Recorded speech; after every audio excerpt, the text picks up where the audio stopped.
everyone, it's Evelyn. Thank you so much for joining me today. I have an unboxing and review for you of Truly Me 127.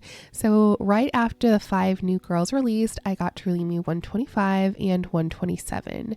125 is going to become a custom mini me, so I am extra excited for Truly Me 127 because she is staying as is in my collection. I'm pretty sure that most of AGIG is drooling over this girl as much as I am. So let's go ahead and unbox her, review her, and compare her with some other dolls in my collection.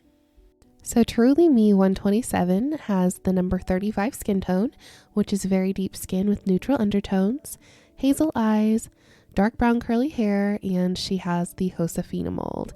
Now, I do have a lot of Josefina Mold dolls in my collection, but this is my favorite face mold. I just love it so much.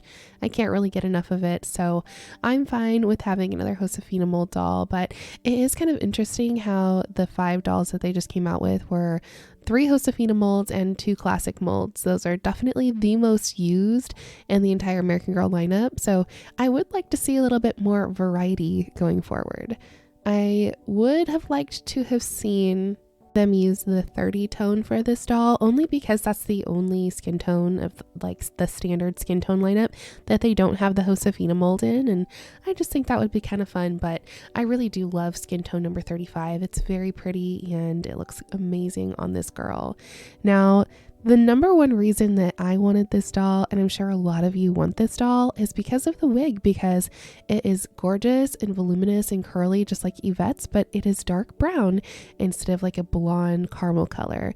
And I was very curious as soon as I saw this doll to know, is this exactly the same wig as Evette's? So we will get into that later, but it is so gorgeous. This doll is so gorgeous. The only thing is that her hair did start shedding right out of the box, but overall that's about the first time and only time that it shed for me. It's been completely fine since, and I've been putting her hair in and out of hairstyles. The meat outfit is pretty cute. I'm not a huge fan of this AG logo on the front. I think that somehow cheapens it in a way, but I really do love that little collar on the front and then the socks that come with it. I think that elevates it and kind of takes that long t-shirt dress outfit up a notch. So I'm pleased to see that they've changed that up a little bit. So I think it's pretty evident that the main thing a lot of us love about this doll is the wig, because American Girl has been putting out a variety of hair textures lately. Definitely there's a lot more diversity there going on than there has been in the past. But with that, there has been a lot of discourse online about these hair types. Now, a lot of it is positive, especially on AGIG. We really love this girl. We love her hair. We are hyping it up. But another thing that I am seeing is something that I want to address really quickly and just give you guys some food for thought. So a lot of the time with Evette's wig, this wig, 112's wig in particular, I see a lot of folks saying, well, I like the doll, but you know, I don't think I'm going to get her because her hair just looks so hard to manage, or something along those lines, talking about the difficulty that this hair would bring to caring for the hair and things like that. And what it really sounds like to me, I do not want to learn how to care for this hair. And I think that's an important distinction. And we need to keep in mind that many people wake up with this hair type every day of their lives, and they have had to learn to know how to care for their hair. And so hearing you say something like that about their hair type, I mean, just imagine you have a certain feature about yourself that maybe either you really love or that you're self-conscious about, and a doll shares that feature of yours and people are picking on it a little bit. It's just something that I want us to keep in mind, that as we're discussing features of dolls, that there are real life people who share those features that might be hurt by the words that you're saying. So just something to keep in mind. I know a lot of the feedback about this wig has been overwhelmingly positive, but I wanted to throw that out there because I don't think anybody means any harm by it. But I also think that it's very important to think about the words that we're saying and how they might impact the people that are hearing those words. All right, all that being said, let's go ahead and jump into the comparisons. One of the number one requests that I got was to see 127 with Truly Me 109.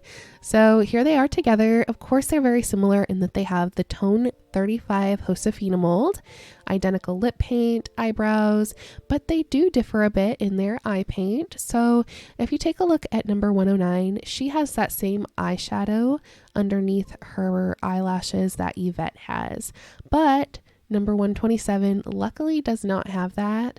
I'm very glad to see it absent because I don't personally like it, but they both are gorgeous dolls. They both have kind of eyes that pop against their dark skin, which is really fun. They are very similar though, so definitely something to keep in mind if you want both in your collection. Next, we're going to take a look at her with Evette, which was another highly requested comparison. Now, the big thing that people want to know is their wig the exact same? And no, it definitely is not. They are, of course, different colors, but I feel like 127's is definitely longer than Evette's, and Evette's might be just a smidge more full. The other thing that I noticed is that Evette has kind of like that gritty texture. So if you were to feel up by the base where her part is, it's that same texture that you would find on Truly Me 118 and Truly Me 117. If you have either of those dolls, you know what I'm talking about. But the hair on 127 is definitely smoother up there. So I think the base texture is a little bit different, but the curl pattern I would say is pretty much identical. It's in between a wave and a curl kind of. So you can see that they have the same curl pattern, but I would say that 127's is definitely much more silky and smooth and soft overall between the two. Next comparison request was for Claudie. So here these two are together.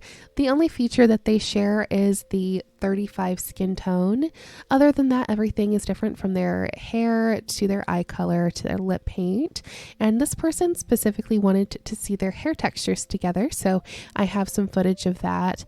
Claudie definitely has more of a coily hair texture. She's got coils rather than curls, and 127 has much lighter hair and a looser curl than Claudie. Next up is Truly Me 112. These two do have different skin tones, with 127 having tone 35 and 112 having tone 30. Their hair textures are also fairly different, and then of course different eye color as well. Now this person wanted to see their hair textures together, so here is that footage. Unfortunately, Magnolia had just gotten her hair taken out of pigtails, so her hair is not the cleanest right now. I apologize for that, but they are definitely different textures. 112's is a little bit more of a curl than 127's. The next request was for 127 and 123. Now my 123 is customized. She has custom lips and cheeks, but this person mainly wanted to see their hair textures compared, so I do have that here. 123 does have a lighter skin tone and darker hair than 127, so 123 is tone 30. Now here is their hair up close. 123 definitely has more springy coils rather than curls that 127 has. And then of course 123 has more of a true black hair, whereas 127's hair is more of a very dark brown. Here is 127 with Leah. Now these beauties both have the Josefina Mold and hazel eyes, but Leah does have a unique eye color, and 127 has the latest version of hazel, which is darker than the old version. And the last comparison is another request. This is my CYO Wren, who is a tone 30 Josefina Mold, alongside 127, who is a tone 35 Josefina Mold. These two, it's definitely interesting to see how the face paint for the Josefina Mold dolls has changed over time. Overall, I am a huge fan of this doll, and I can't recommend her enough. I think that she is one of the most beautiful Truly Me's that American Girl has ever made, and in person especially, she is absolutely breathtaking.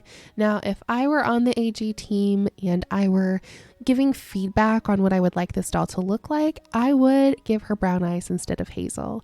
I do think that this particular shade of hazel does look beautiful with this doll, and I really prefer it to the old version of Hazel, kind of like how they use that combo with Cecile. That wasn't my favorite, but this dark Hazel does look really good. But I just think that she would look like a lot more kiddos if she had brown eyes, because brown eyes are just most common. I mean, I have a brown-eyed husband and a brown-eyed kiddo. They're beautiful eyes, and I just wish that they would maybe opt for that every once in a while instead of trying to go for these unique combinations that probably don't look like very many people at all. Since posting her on Instagram, I have come up with a name for her, and that name is Forest. So everyone meet Forest. This name means a lot to me for many different reasons, and for some reason it just really works for her, even though I wasn't intending to use it for one of my dolls. So here's Forest. I am so excited that she's a part of my collection, and I hope that you'll consider adding 127 to your collection as well.